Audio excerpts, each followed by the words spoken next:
राधे राधे, हरे कृष्ण। आंवला नवमी, जिसे अखायन नवमी, आंवला पूजा, धर्मराज नवमी, अक्षय नवमी या फिर कुष्मांड नवमी भी कहा जाता है, कार्तिक मास के शुक्ल पक्ष की नवमी तिथि को मनाई जाती है। और इस दिन आंवले के वृक्ष की पूजा करने से घर में सुख शांति का वास होता है, दीर्घायु और स्वस्थ जीवन की प्राप्ति होती है, पितरों की कृपा मिलती है, विवाह और संतान सुख की भी प्राप्ति होती है। और जो भी व्यक्ति इस दिन आंवले के वृक्ष की परिक्रमा और दीपदान करता है, उसे सभी देवी देवताओं की कृपा भी सहज प्राप्त हो जाती है। शास्त्रों में कहा गया है, आंवले के वृक्ष में श्री विष्णु और माँ लक्ष्मी जी दोनों का ही वास होता है। चलिए जानते हैं आंवला नवमी के दिन आंवले के वृक्ष के नीचे कैसे पूजा करें या दीपदान करें, यदि आंवला ना मिले तो कैसे पूजा करें और इस दिन क्या क्या करना चाहिए। तो पूजा करने के लिए आपको सामग्री की आवश्यकता होगी, जिसमें आंवले के ताजे फल 5, 7 या 11, गंगा जल, रोली, कुमकुम, हल्दी, अक्षत, मौली यानी लाल धागा, कलावा, दीपक, घी का हो तो ठीक है, नहीं तो तिल के तेल का, कपूर, पीले या लाल पुष्प और नैवेद्य के रूप में मिठाई, गुड़ या मौसमी फल।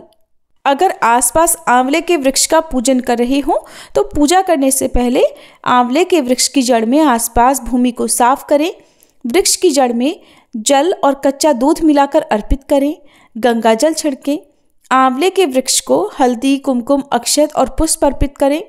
फिर आंवले के वृक्ष के चारों ओर कच्चा सूत या फिर मौली यानी कलावा 1 या फिर 3 बार परिक्रमा करते हुए लपेटें, धूप दीप जलाकर रखें और आंवला नवमी की कथा का पाठ करें या श्रवण करें और भगवान विष्णु तथा माँ लक्ष्मी जी के मंत्र का जाप करें।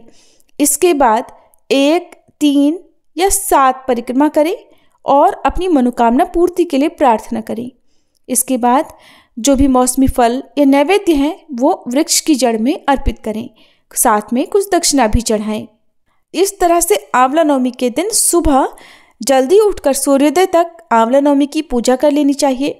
और अगर आप दीपदान करना चाहते हैं तो शाम के समय दीपदान कर सकते हैं, लेकिन ध्यान रखिएगा आंवले के वृक्ष में जो भी जल या कच्चा दूध आप अर्पित करना चाहते हैं वो सूर्यास्त के बाद अर्पित नहीं किया जाता है। यदि आसपास आंवले का वृक्ष न हो तो घर पर भी आप आंवला दीपदान कर सकते हैं, जिसके लिए आपको 5 या 7 आंवले लेने हैं और हर आंवले के ऊपरी वाला जो हिस्सा है उसे आपको काटना है, हल्का सा गड्ढा कर देना है और उसके अंदर आपको छोटी सी गोल जगह बनानी है खरोच कर, और उसमें आप घी की गोल बाती रखें या तेल की बाती रखें और उस बाती को गोलाकार मोड़कर उसी आंवले के भीतर आप रखने दें। फिर उन्हें थाली में या पीले वस्त्र पर या चौकी पर रखकर दीप जलाएं। जिस तरह से हम दीपक जलाते हैं उसी तरह से आंवले के अंदर रखी गई बातियों को जलाएं। इस तरह से आंवला दीपदान तैयार किया जाता है और दीपक के सामने हाथ जोड़कर प्रार्थना करें और फिर दीपदान करें। ये दीपक आप अपने घर के मंदिर में, तुलसी जी के पौधे के नीचे और आसपास के मंदिर में भी जलाकर दीपदान कर सकते हैं। और इस तरह से दीपदान करने के बाद आप अगले दिन जो भी आंवला दीपदान आपने किया है उनका विसर्जन या तो बहते जल में कर दें, नहीं तो भूमि विसर्जन भी कर सकते हैं। ये विधि जो हम आंवले के रूप में दीपदान करके करते हैं उससे भी आंवले के वृक्ष के समान पूजा करने का ही फल प्राप्त होता है। अगर आप आंवले के वृक्ष के नीचे दीपदान कर रहे हो तो मिट्टी का दीपक जलाकर दीपदान करें, और अगर आंवले का वृक्ष ना हो तो आप आंवले को काटकर घर पर दीपदान कर सकते हैं।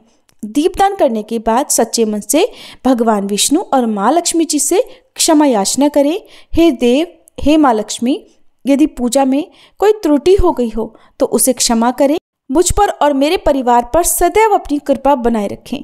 फिर घर के सभी सदस्यों के कल्याण के लिए, उनके सुखी और दीर्घायु जीवन के लिए कामना करें।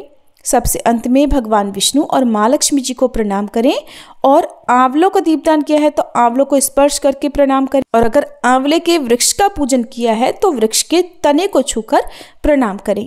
आंवला नवमी को अक्षय नवमी भी कहते हैं और इस दिन किए गए दान का अक्षय पुण्य प्राप्त होता है। तो इस दिन दान के रूप में आप आंवले का दान कर सकते हैं, पके हुए भोजन का या भोजन की सामग्री का दान कर सकते हैं, धन का या वस्त्र का दान कर सकते हैं। दान हमेशा सुपात्र को ही करना चाहिए, नहीं तो किए गए दान का पुण्य प्राप्त नहीं होता है। इस दिन अपने पितरों की मोक्ष प्राप्ति की कामना से भी आप आंवले का दीपदान करके पितरों की मोक्ष प्राप्ति की कामना भी कर सकते हैं। ये थी आज की वीडियो। जानकारी आपको कैसी लगी कमेंट बॉक्स में जरूर बताइएगा।